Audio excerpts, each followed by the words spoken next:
영국이 낳은 유명한 정치가. 영국 웨일즈 지방의 아주 깊은 산골에 사는 한 소년이 병으로 사경을 헤매게 되었다. 이 소년은 어머니와 단둘이 살고 있었기에 그 어머니의 걱정은 이루 말할 수 없었다. 돈도 없었을 뿐만 아니라 집 부근에는 병원도 없었다. 걱정을 하다가 용기를 내어 5마일이나 되는 거리를 빗속을 뚫고 병원으로 달려가 의사를 붙들고 사정했다. 의사는 괴로웠다. 의사 된 것이 원망스럽기도 했고 한편으로는 돈만 보고 의사 노릇을 할 수 없지 않은가 자문하기도 했다. 결국 그는 마지못해 빗속을 달려가 그 아이를 치료해 주었다. 다행스럽게도 치료에 큰 효험이 있었다. 그 후 의사는 그 일을 잊어버렸다. 수십 년이 지난 어느 날 로이드 존 경이라는 영국이 낳은 유명한 정치가가 재무상으로 등단하여 축하를 받게 되었다. 축하연이 벌어진 자리에 그 의사도 참석을 하였는데 자세히 보니 그 재무상은 그 옛날 자기가 치료해 주었던 바로 그 소년이 아니겠는가. 의사는 정말 놀랐다.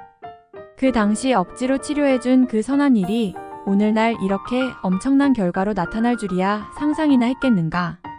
우리의 작은 선행이 뜻밖의 결과로 나타날 때가 있다. 바로 그것이 죽은 사람이니라. 성 마카리우스라는 분에게 제자들이 찾아와 물었습니다. 예수 믿는다는 것이 무엇입니까? 어떤 신앙생활을 해야 하겠습니까? 그는 대답합니다. 세상에 대하여 완전히 죽어야 하느니라. 어떻게 하는 것이 죽는 것입니까? 공동묘지에 가서 이 나쁜 놈들아 라고 욕을 해보아라. 제자들이 다녀와서 말합니다. 아무리 소리쳐도 말이 없었습니다. 그러면 다시 가서 훌륭한 분들이여 라고 칭찬을 해보아라. 또 다녀와서 말합니다. 아무 말이 없었습니다. 그제야 그는 답을 가르쳐 줍니다. 바로 그것이 죽은 사람이니라. 예수 믿는 사람은 모진 비난을 받아도 극진한 칭찬을 들어도 말이 없다. 죄인 보고. 죄인이라고 하는 것이 뭐가 나쁘냐? 마이너스. 진실하게 받아들이지 않으면 1830년 조지 윌슨이라는 사람이 우편물을 훔친 죄로 재판을 받고 교수형을 받게 되었습니다. 당시 앤드루 잭슨 대통령이 정상을 참작하여 그에게 사면장을 내렸습니다마는 그는 정중히 그것을 거절합니다. 석방할 수도 없고 처벌할 수도 없고 하여 당국에서는 난처하게 되었습니다. 마침내 존 마샬이라고 하는 대법원 판사에게 결정권을 맡깁니다. 이리하여 마샬 판사가 판결을 내립니다. 사면장이란 한낱 종이 한 장에 불과하다. 본인이 그것을 받아들일 때에만 의미가 있는 것이다. 그를 사형에 처하라. 여러분, 용서한다는 말을 감사한 마음으로 진실하게 받아들이지 않으면 아무런 의미도 없습니다. 물건을 사게 되면 재미있는 이야기가 있습니다. 미국 사람들은 어디 가서 물건을 사게 되면 이것이 제일 비싼 것입니까? 라고 묻는다고 합니다. 독일 사람들은 이것이 제일 튼튼합니까? 라고 묻고 불란서 사람들은 이것이 최신형입니까? 라고 묻는답니다. 우리 한국 사람들은 뭐라고 물을 것 같습니까? 이것 진짜입니까? 라고 한답니다. 진짜 가짜가 흔들리면 만사가 다 흔들리는 것입니다. 소용없는 것입니다. 신뢰감에 문제가 있습니다. 돌아가는 길은 없다. 헤르만 크르테스라고 하는 유명한 장군이 있습니다. 이 사람은 스페인 사람입니다. 이 장군이 멕시코를 점령하러 와서 바야흐로 싸움을 걸려고 하는데 보아하니 멕시코 군인은 많고 자기네 군대는 적고 정세가 불리해요. 그러자 군인들은 사기가 떨어지면서 고향으로 돌아가겠다고들 하는 것입니다. 장군은 난처하게 되었습니다. 그날 밤에 그는 충북 몇 사람을 불러서 자기네가 타고 온 배들을 모조리 불질러버리라고 명했습니다. 이제 아무도 돌아갈 수가 없게 되었습니다. 장군은 외쳤습니다. 자, 우리는 이제 정복을 하거나 죽거나 둘 중에 하나다. 돌아가는 길은 없다.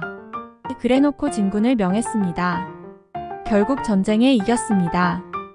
중국 속담에 개가 급하면 담장을 넘는다 하는 말이 있습니다. 정말입니다.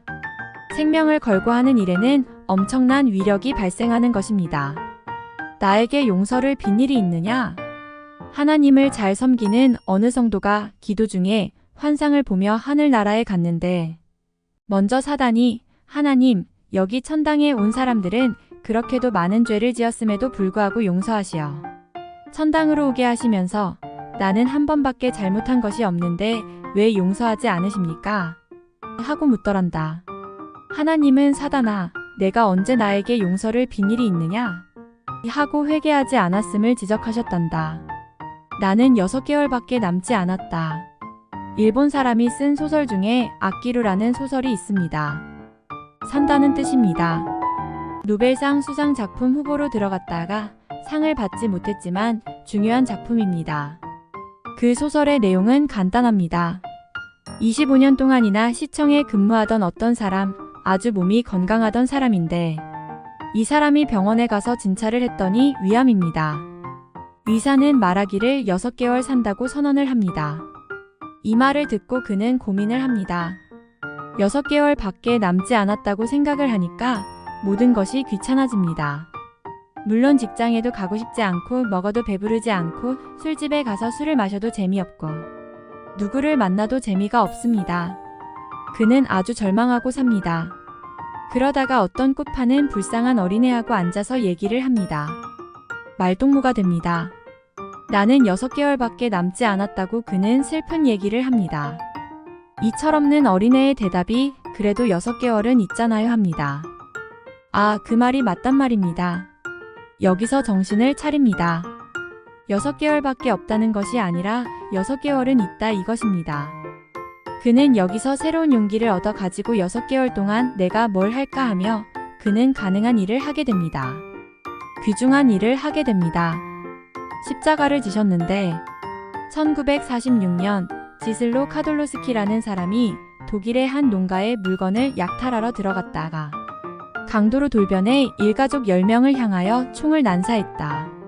그 결과 가장인 하멜만 씨만 살아남고 가족 9명이 그대로 사살되는 끔찍한 사건이 있었다. 범인인 카돌로스키는 20년이라는 긴 세월을 감옥에서 지내고 드디어 석방날이 왔다. 그러나 그를 맞이할 가족이나 후견인이 없어 석방을 보류해야 했다. 이 소식을 들은 하멜만 씨는 자기가 그의 후견인이 되겠다고 자청하여 그를 석방시켰으며 자기 집으로 영접했다. 많은 사람들은 이 엄청난 일에 놀라며 감탄했고 신문 기자들은 당신 가족을 다 죽인 원수 같은 그를 어떻게 식구로 영접할 수 있느냐고 물었다. 그는 예수님은 내 죄를 용서하기 위하여 십자가를 지셨는데 내가 그를 사랑하지 못할 이유가 무엇이냐고 오히려 되물었다고 한다.